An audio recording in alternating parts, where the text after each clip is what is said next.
서연책들 안의 서연입니다. 김동리 작가님의 단편소설 아버지와 아들은 역사적 격변기를 살아가는 새아버지와 아들의 사랑을 그린 작품입니다. 일제강점기와 해방 그리고 한국전쟁이 작품의 시대적 배경을 이루고 있습니다. 함께 가보시겠습니다. 박승준이가 그의 어머니를 따라 지금의 아버지를 보게 된 것은 그의 나이 6살 나던 해였다. 그때까지 그는 그의 본아버지를 잘 모르고 있었다.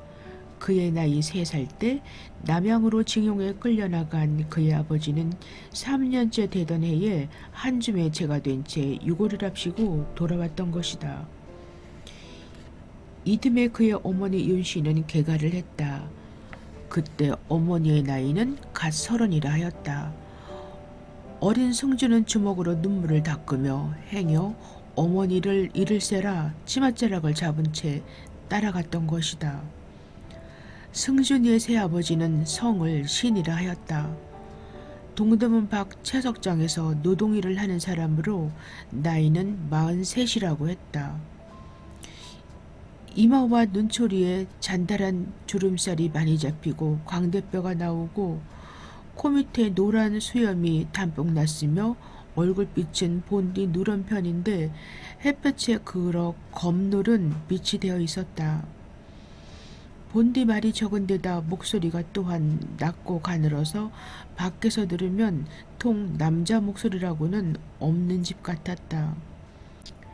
이와 같이 말이 적고 목소리가 가는 승준이의 새아버지는 약주 대신 떡과 실과를 좋아하였다.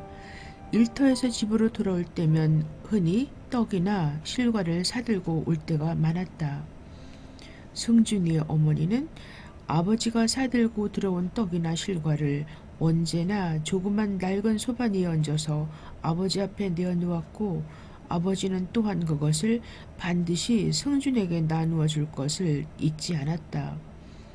승준이가 혹시 밖에 나가고 없을 때엔 승준이의 몫을 접시에 남겨두었다가 내어주곤 하였다. 실과 가운데서도 아버지가 제일 좋아하는 것은 참외, 참외 가운데서도 감참외였다. 감참외의 위를 떼고 그 주홍빛 살을 바라볼 때처럼 즐거운 것은 세상에 없다고 했다. 젊었을 때는 칼 한 자루만 주머니에 넣고 여름 내 참외를 깎아먹고 돌아다니며 놀고 싶을 때도 많았다고 새아버지는 언젠가 웃는 말로 이야기한 적도 있었다. 그렇게 좋아하는 참외것만 그것을 매일 사다 먹을 수는 없었다. 원서동 막바지 상기승 밑에 손수 흙과 돌로 쌓아 올려 만든 조그만 오막 밑에 사는 그들의 살림 형편으로는 군것질을 매일 할 수도 없는 노릇이다.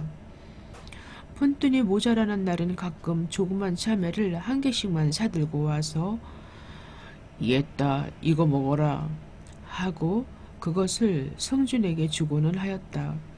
승준이가 어린 마음에도 미안한 생각이 들어서 아니요 하고 고개를 흔들면 아버지는 그 샛노란 이틀을 드러내어 상긋이 웃으며 주머니에서 칼을 내어 만나게 깎아서는 한 점 베어 맛을 본 뒤 끝내 승준이의 손에 들려주곤 하였다. 어머니는 아버지가 일을 나가고 없을 때마다 너 새아버지 애를 태웠다가는 고대 쫓겨나고 만다. 이런 말을 몇 번이나 일러주었다. 승준이의 어린 마음에는 어머니의 곁에서 쫓겨난다면 죽는 것과 같았기 때문에 어떻게 해서든지 새아버지의 애를 태워들여서는 안 되리라고 결심하였다. 그래서 처음은 어떻게 하는 것이 아버지 애를 태워주는 겐지 그것을 몰라서 아버지의 눈치만 살피게 되었다. 그리고 아버지가 시키는 일이면 무엇이든지 하리라고 결심하고 있었다. 그러나 새아버지는 처음 얼마 동안 승준이에 대해서는 통 참견을 하지 않았다. 적어도 승준이의 눈에는 그렇게 보였다. 거의 이름을 부른 일도 없었고 심부름을 시키는 일도 없었다. 욕을 하거나 때려주는 일은 더욱이 없었다. 그것이 승준에게는 여간 걱정이 아니었다. 그것은 새아버지가 자기를 마음속으로 꺼려하고 있기 때문이라고 믿어졌기 때문이었다. 그렇게 몇 달을 지내는 동안 승준이는 차차 마음이 놓이기 시작하였다. 그것은 그의 새아버지가 마음속으로 자기를 꺼려하고 있는 것이 아닌 듯했기 때문이었다. 그것은 무엇보다도 그의 아버지가 떡이나 과실을 사왔을 때마다 그것을 나누어 주는 것으로도 알 수 있다고 생각되었다. 그뿐만 아니라 한 해가 되도록 그의 아버지는 한 번도 승준이에게 욕을 하거나 매를 때리지 않았다. 그래서 승준이는 아주 마음을 놓고 아버지의 눈치를 살피는 버릇도 절로 없어져 버렸다. 승준이가 8살 나던 해 그의 어머니는 딸아이를 낳았다. 그리고 그 이듬해 봄에 그의 아버지는 승준이를 국민학교에 넣었다. 그의 어머니가 가난한 살림에 일이나 시켜 먹을 것을 뭐하러 학교에 넣느냐고 반대를 했음에도 불구하고 그의 아버지는 소학 공부나 시켜줘야 소경이나 면하지 하고 이웃집 반장 아저씨를 2번이나 찾아가 부탁을 해서 기어이 입학을 시켜주었던 것이다.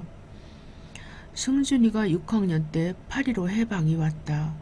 해방이 되던 이튿날 그의 아버지는 감참외와 성안참외를 5개나 사안고 들어와 식구끼리 먹으며 이제 해방이 돼서 다시 한번 생각해 보라고. 그때 내가 임자면만 듣고 입학을 안 시켰다면 지금 애가 어떻게 됐겠나 하고 즐거운 낯빛으로 어머니에게 말했다. 어머니도 역시 즐거운 얼굴로 하기야 워낙 우리 힘이 달려서 그렇지 나도 몰라서 그런 건 아니에요 하고 대답하자 아버지는 흐뭇한 낯으로 이제 해방은 됐겄다. 공부만 잘해라 하고 의미 있는 듯이 승준이를 건너다 보았다. 이듬해 봄 승준이는 국민학교를 졸업하자 중학교에 들어가고 동생 순이는 국민학교에 입학을 시켰다. 그때도 어머니가 폰파리에서 사는 사람이 무슨 힘으로 저것들 공부를 다 시켜낸담. 승준이는 힘이 세니까 아버지 일이나 거들지 하고 볼멘 소리를 하였으나 그의 아버지는 아무런 대꾸도 하지 않았다. 그때 승준이는 14살이었다. 아버지가 만약 중학은 그만두라고 한다면 어쩌나 하고 가슴이 조마조마하였으나 끝내 입을 열지 않고 있던 그의 아버지는 기한까지 수석곰을 꾸려다 주었다. 승준이가 16살 나던 그 해에 6.25가 터졌지만 봄에 그의 어머니가 세상을 떠났다. 어머니의 나이는 겨우 42살이었다. 심장병이라 하였다. 승준이는 고등학교 2학년이었고 순녀는 11살에 국민학교 4학년 때였다. 그의 아버지는 그의 어머니의 초상을 치르자 한 보름 동안이나 시름시름 앓으며 자리에서 일어나지 못했다. 순녀는 어머니의 초상 이래로 학교를 쉬고 있었다. 승준이는 차라리 자기가 쉬고 순녀를 학교에 보내고 싶었으나 그의 아버지와 순녀 자신이 반대였다.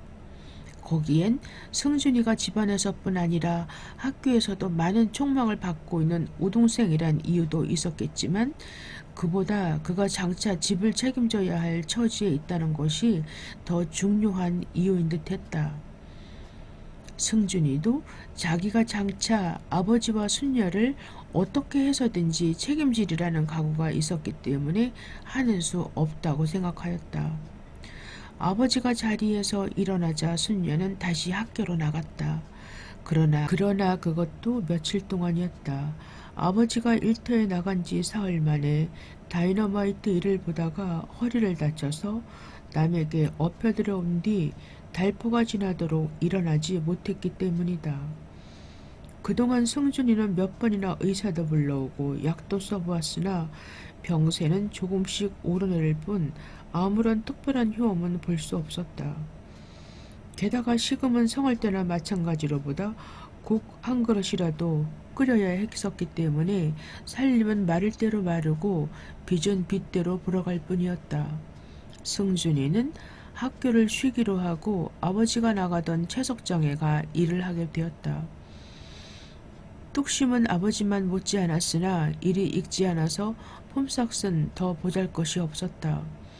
그런대로 새 식구 호구는 그럭저럭 되었으나 아버지의 약을 쓸 수 없는 것이 안타까웠다. 아버지는 아버지대로 고깃국이 먹고 싶다느니 하고 음식 타령을 하였다.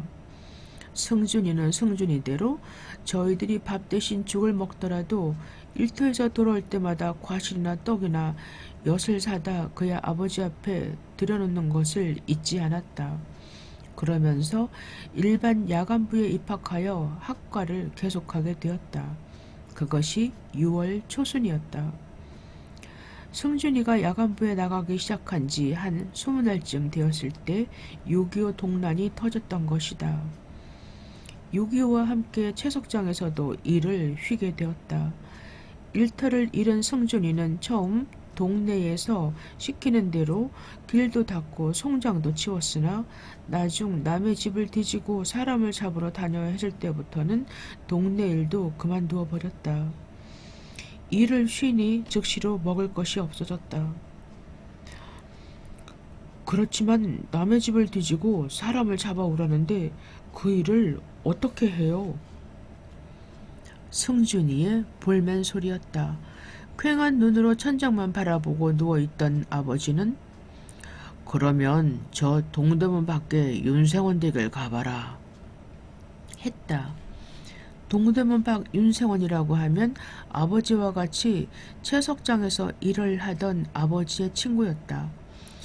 윤생원은 승준이의 형편 이야기를 듣고 나더니 그거 참 딱하군 하면서 자기의 사위가 뚝섬에 큰 밭을 가지고 있으니 그리로 가보라고 편지를 써주었다. 윤생원의 사위는 뚝섬에 상당히 넓은 채소밭을 가지고 있었다. 그는 윤생원의 편지를 읽고 나더니 고개를 들어 승준이를 한 번 더 바라보며 학생이 신생원의 아들이야? 하고 물었다. 그는 배우새의 밀짚 모자를 쓴 나이가 30 남짓 되어 보이는 일꾼이었다. 승준이가 공손하게 대답을 하고 일을 좀 시켜달라고 하자 그는 채소밭을 한번 휘돌아보고 나서 오늘은 그냥 가고 내일 새벽 날이 채 밝기 전에 일찍이 와보라고 했다. 이튿날 새벽 걸어서 뚝섬까지 가니 주인은 이미 나와 있었다. 이보다는 더 일찍이 나와야 된다면서 가지를 따라고 했다. 가지밭에 들어서자 승준이의 아랫도리는 이슬에 담뿍 젖어버렸다. 저쪽 참외와 오이가 심어진 밭에서는 주인집 아낙네들이 무슨 일을 하는지 뽀얀 안개 속에 엎드려 있는 것이 보였다. 밭 가운데를 나누어서 한쪽은 호박, 참외, 오이, 가지 같은 것들이 심어져 있고 한쪽은 열무, 배추, 고추 같은 것들이 심어져 있었다. 참외, 오이, 호박, 가지, 고추 같은 것들은 따내어서 파는 것이 일이었고 무와 배추는 솎아내고 거름을 주어야 하기 때문에 한층 더 고된 일이 아닐 수 없었다. 게다가 승준이는 매일 문 안에 자기 집까지 들어왔다 나가기 때문에 여간 고단하지 않았다. 그렇게 사흘째 되던 날 주인은 승준이에게 그러지 말고 승준이는 밭의 일보다 시장을 다녀라 하고 자기에게 있는 낡은 리어카를 빌려주며 가지와 호박을 팔아오라고 하였다. 어떤 날은 오이와 참외를 받아 나오기도 하고 어떤 날은 열무를 싣고 나오기도 하였다. 그리하여 언제나 그 이튿날 아침 밭에 가서 셈을 치르면 그 가운데에서 얼마씩을 떼어 승준에게 주었다. 일은 무척 고되나 그것으로 그럭저럭 끼니를 이어갈 수 있었고 무엇보다도 다행인 것은 매일 아침 그의 아버지에게 드릴 참외를 2개씩 그냥 얻어올 수 있는 일이었다. 승준이는 승준이대로 그렇게 그의 아버지를 생각해주는 태소밭 주인이 그지없이 고맙고 놀라웠으며 주인 쪽에서는 또한 승준이 같이 마음이 바르고 착실한 아이는 처음이라고 믿어주었다. 그렇게 지내는 얼마 동안은 승준이에게 있어서는 오히려 다행이었던 것이다. 그 뒤 동네에서는 승준이가 제일만 하고 동해에 나오지 않는다고 말썽이 일어났다. 어떻게 합니까? 아버지는 2달째 누워 계시고 네 동생은 어리고 제가 일을 하지 않으면 식구가 굶을 지경인걸요. 동무같이 딱간양편에 있는 사람이 남반부에 동무 한 사람뿐이갔소. 제각기 딱한 사정으로 말한다면 뉘레이서 남반부를 해방시키갔소. 동해 안에 있는 민청에서는 따발총을 나는 괴뢰군이 이렇게 사투리 말씨로 몰아세웠다. 승준이는 괴뢰군 사병과 말을 다투어도 소용이 없으므로 입을 다물 수밖에 없었다. 여기서는 자칫하면 의용군으로 끌려나가게 된다는 것을 승준이도 잘 알고 있었다. 동네에서 승준이의 형편을 비교적 알고 있는 동 회장이 승준이는 아버지가 노동자 출신이니 승준이도 그만큼 성분이 좋으니까 우리가 믿는 거야. 알겠어? 이 길로 당장 한강 철교 복구장에 나가. 그러면 집에서도 굶도록 하지는 않을 테니. 알겠어? 이렇게 말하는 것은 승준이를 은근히 감싸주려는 속셈이었다. 승준이도 이것을 거역할 수는 없었다. 그리하여 한 이틀 뚝섬을 나가면 이틀은 동원에 끌려나가게 마련이었다. 이렇게 되면 언제 또 의용군으로 끌려나갈지 그것도 모를 일이다.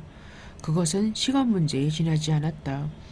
그의 아버지도 자리에 놓은 채 걱정스러운 듯이 예, 아주 뚝섬에 나가 있고 들어오지 마렴. 한 열흘에 한 번씩 끓여 먹을 것만 조금씩 부쳐보내고 했다. 승준이도 아버지와 노이 동생이 걱정스럽기는 하나 최후의 경우에는 그러는 수밖에 없다고 생각하였다. 8월 중순께부터는 특수기관에 있는 사람과 민청원 밖에 동네의 젊은 사람이라고는 구경할 수 없게 되었다. 모두가 의용군으로 끌려나가지 않으면 딴 데로 도망을 쳤거나 그렇지 않으면 땅속에 깊숙이 숨어버린 것이다.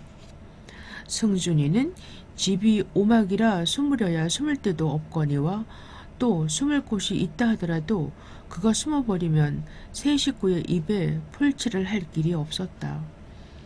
승준이는 전에 아버지가 말한 대로 뚝섬에 가 있기로 하였다. 뚝섬의 채소밭 주인도 승준이의 청을 그다지 달가워하지는 않았으나 사정이 그렇다면 하는 수 있느냐고 있기는 있되 자기로서 끝까지 책임을 질 수는 없다고 말했다. 폐를 끼치지 않는다니 어떻게 할 도리가 있어? 주인이 물었다. 아저씨는 걱정 마셔요. 저게 다 저희 집입니다. 하며 승준이는 웃는 얼굴로 호박덩굴을 가리켰다. 밖구석에는 서너 사람이나 은신을 할 만한 움막이 있었다. 그 즈음에는 주로 참외를 지키기 위한 것이었는데 낮에는 햇볕을 가려주었고 밤에는 이슬을 피할 수 있었다. 그런데 승준이는 그 움막을 가리지 않고 호박덩굴을 가리켰던 것이다. 그것은 승준이도 물론 보통 때는 움막을 이용했겠지만 무슨 수상한 그림자가 비치기 시작하면 호박덩굴 속으로 들어갈 샘판이었던 것이다. 게다가 승준이는 틈틈이 미루나무 가지와 아카시아 가지들을 꺾어와서 호박덩굴 사이에 이리저리 꽂아두었으므로 급할 때에 그러한 나뭇가지들을 이용하여 호박덩굴 속에 숨으면 바로 곁에까지 와서 헤쳐보기 전에는 도저히 알아낼 수 없이 되었다. 주인도 승준이의 은신술이 완전한 것을 보고는 안심하는 모양으로 너는 이다음 어떤 세상이 오더라도 넉넉히 살겠다. 고 칭찬해 주었다. 그렇다고 해서 승준이가 밤낮 숨어만 있는 것은 아니었다. 먼 곳에서 조금이라도 수상한 그림자가 비치기 전에는 밭에서 늘 일을 하고 있었다. 그러다 보니 승준이는 거의 두 사람 몫의 일을 하게 되었다. 주인 내외도 여간 만족해하지 않았다. 하루 3번씩 날라다 주는 밥이나 반찬도 승준이에게는 흡족할 정도였다. 그러나 한 가지 걱정은 오랫동안 아버지와 손녀를 보지 못하는 일이었다. 양식과 반찬거리 많은 주인집 아주머니가 일회에 한 번씩 가져다 주지만 병중에 있는 아버지가 자기에겐 연락도 못한 채 만약의 경우라도 당하면 어떻게 하나 하는 것이 가장 안타까웠다.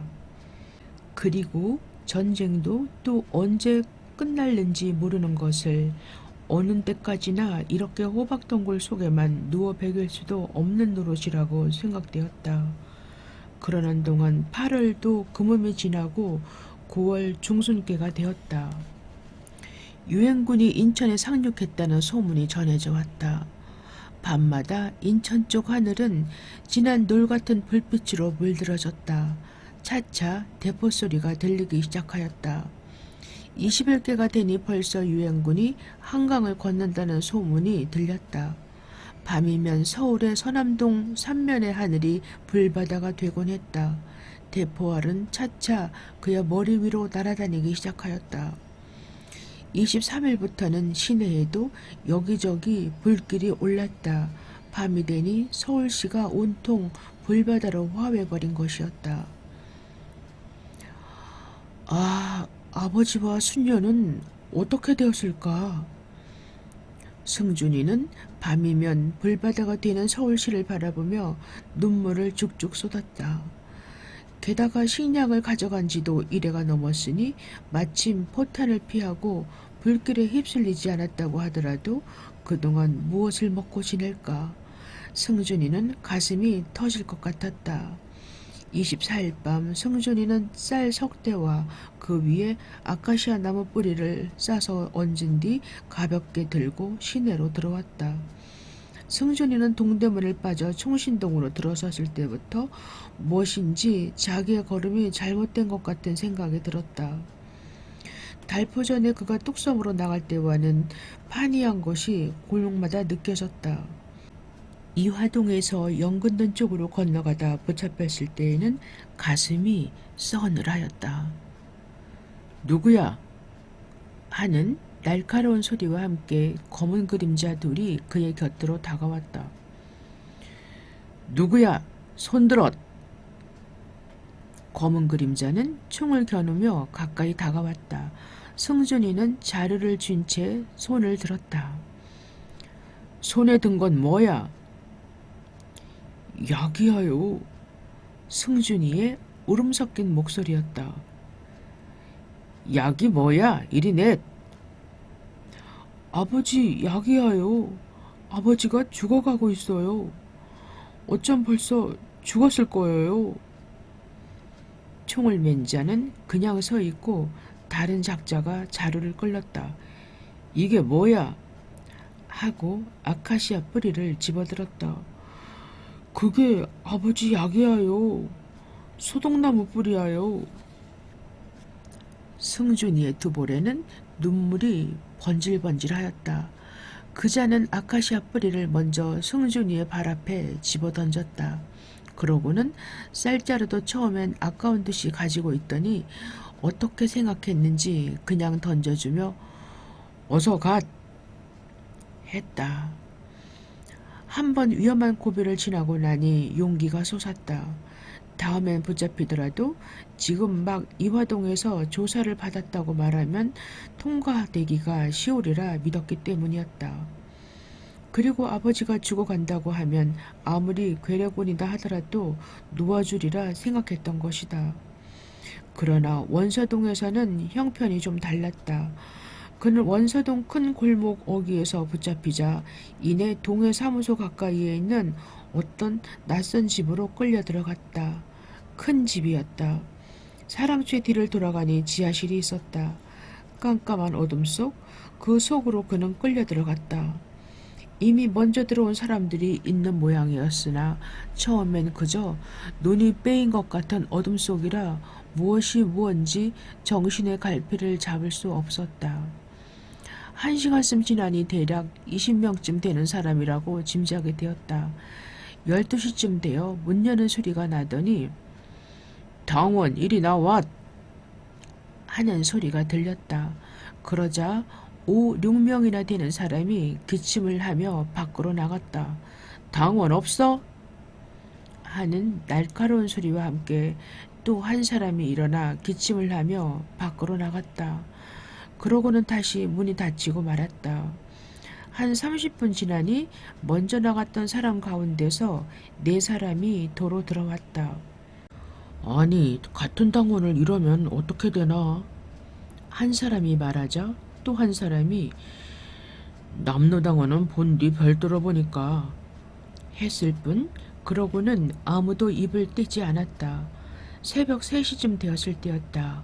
문 여는 소리가 나더니 한 사람씩 밖으로 나와 하는 소리가 들렸다. 아무도 먼저 일어나는 사람이 없었다. 방 안은 무덤 속같이 고요할 뿐이었다. 이번에는 손전등을 켜서 방 안을 비추며 무스게 하는 거야. 빨리 나오정이코 하더니 다시 당원부터 먼저 나와 하는 사투리 소리가 나더니 뒤이어 맨 나중 나온 자를 반동부자로 취급하겠어 하고 위협까지 하였다. 그러자 10몇이나 되는 사람들이 서로 다투어 앞에 나가려고 한꺼번에 2~3사람씩 문설주에 머리를 부딪곤 하였다. 승준이가 맨 끝이 되었다. 동무는 손에 든 게 뭐야? 하고 다른 괴뢰군이 승준이를 보며 물었다. 아버지 약이야요. 아버지가 죽어가고 있어요. 승준이는 엉엉 우는 소리로 이렇게 대답했다. 그의 두 볼에서는 정말 눈물이 줄줄 흘러내리고 있었다. 잉?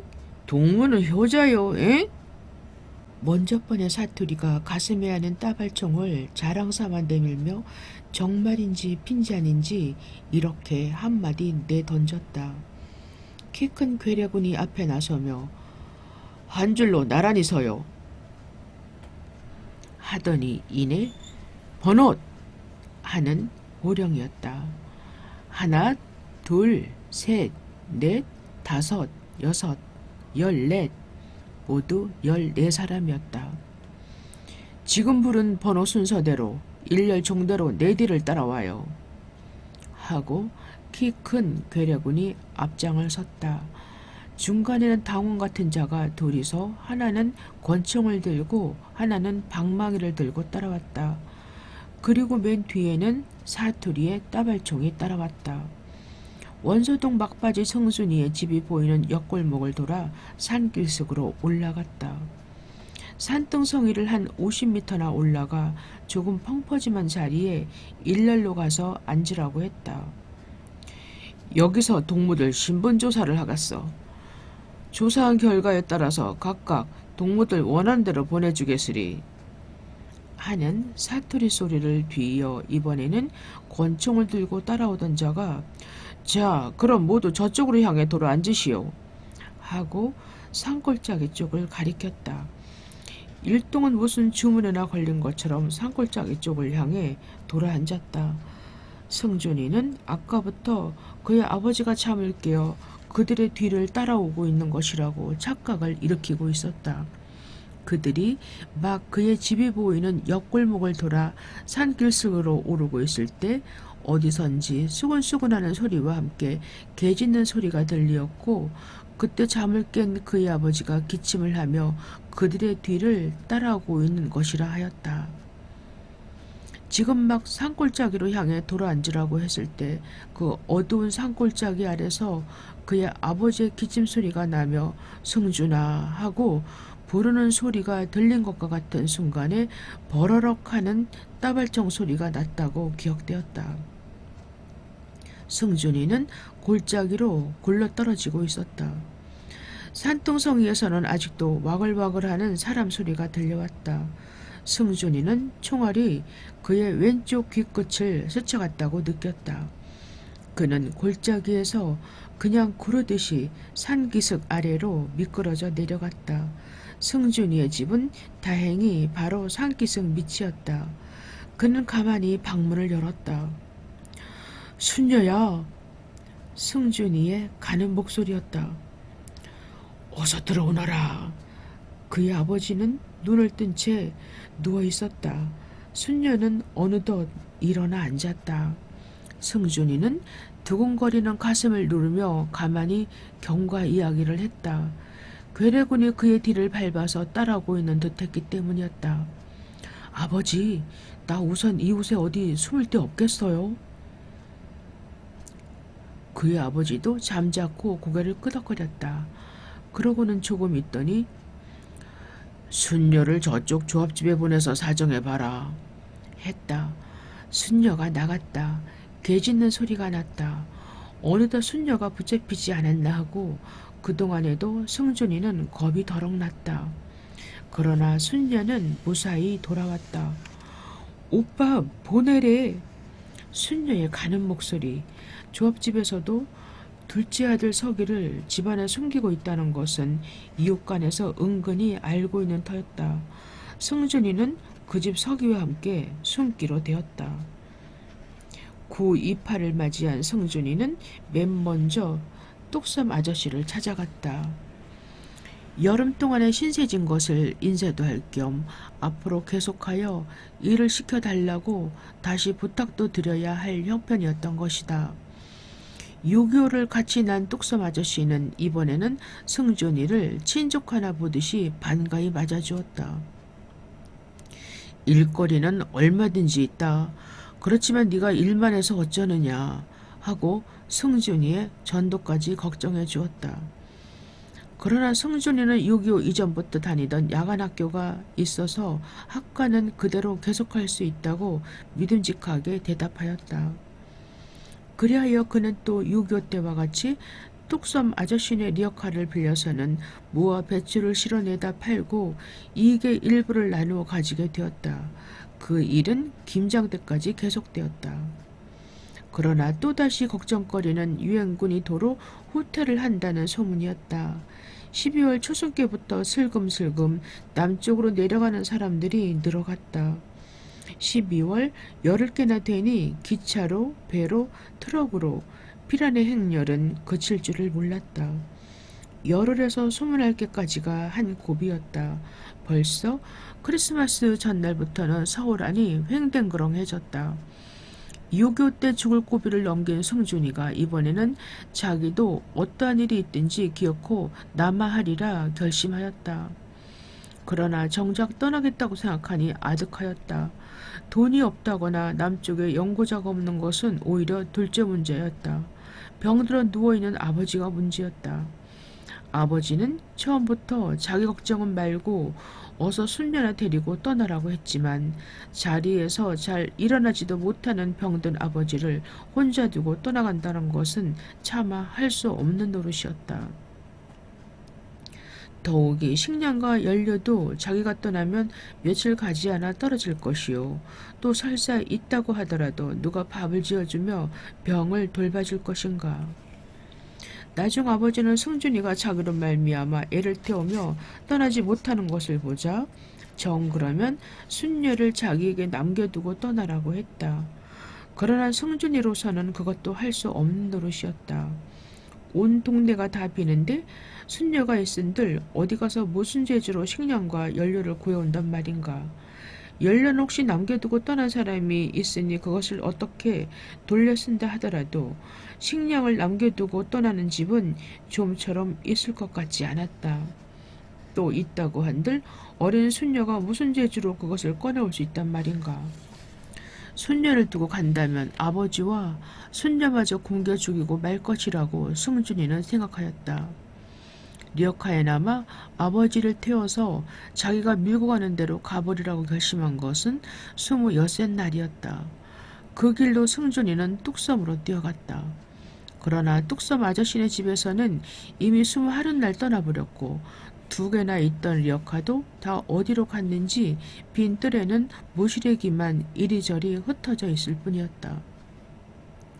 그것을 본 승준이는 순간 무서운 생각이 들었다. 동시에 진작 리어카를 하나 빌려다 두지 않았던 자기 자신이 밉고 원망스러워 견딜 수 없었다. 그는 처음부터 최악의 경우에는 리어카에라도 아버지를 태워 가리라 하는 생각이 없었던 것은 아니다. 그러면서도 그러한 최악의 경우가 오지 않기를 바라는 나머지 그 리어카마저 손에 넣지 못하고 말았던 것이다. 언제나 불행한 환경 속에서도 희망과 용기를 잃지 않던 승준이도 섣달 그문께에는 거의 암담한 절망 상태에 빠졌다. 마지막으로 신문사를 찾아가 호소할 결심을 한 것은 정월 초하룻날이었다. 그때는 이미 서울 포기도 결정적으로 되어 있었다. 승준이의 사정 이야기를 대강 들은 신문사의 아저씨는 저녁 때 다시 와보라고 말했다. 승준이는 저녁 때까지 신문사에서 떠나지 않았다. 그러자 다시 내일 아침에 와보라고 했다. 이튿날 아침 일찍이 신문사로 달려간 승준이는 거기서 내일 오후 1시까지 서울역으로 나오라는 놀라운 소식을 들었다. 저희 아버지는 제가 떠나버리면 혼자서 죽게 돼요. 전 죽더라도 혼자서 떠날 수는 없겠어요. 승준이의 두 눈에서는 또 눈물이 흘러내렸다. 그렇지만 어떡하니? 서울역까지만 모셔오란 말이야. 기차에 타는 건 내가 책임지고 말해줄 테니까. 그럼 전 아저씨만 믿겠어요. 저의 동생도 있어요. 11살 난 계집애예요. 글쎄 서울역까지만 나오래도 그럼 아저씨만 믿겠어요. 승준이는 그제야 한숨을 내쉬며 집으로 돌아갔다. 서울역까지는 아버지를 업고 나갈 수 있다는 자신이 들었기 때문이었다. 승준이가 집에 들어가자 아버지와 순녀는 겁에 질린 듯한 퀭한 눈으로 그를 쳐다보았다. 오빠 안 가? 순녀의 가늘게 떨리는 목소리였다. 아버지도 걱정스러운 듯한 얼굴로 승준이를 쳐다보았다. 아버지 이제 됐어요. 승준이는 힘있는 목소리로 먼저 이렇게 말을 시작했다. 그러자 순녀는 기쁜 낯으로 방긋이 웃어 보이며 벌써 여러 날 전부터 꾸려두었던 보따리들을 어루만졌다. 그러나 아버지는 도로 천장만 쳐다보고 가만히 누워있더니 내가 어떻게 간단 말이냐 하고 힘없이 중얼거렸다. 서울역까지만 모시고 나오랬어요. 염려 마셔요. 승준이는 단호한 결의를 가진 얼굴이었다. 이튿날 아침 일찍이 승준이와 순녀는 짐을 하나씩 가지고 역으로 나갔다.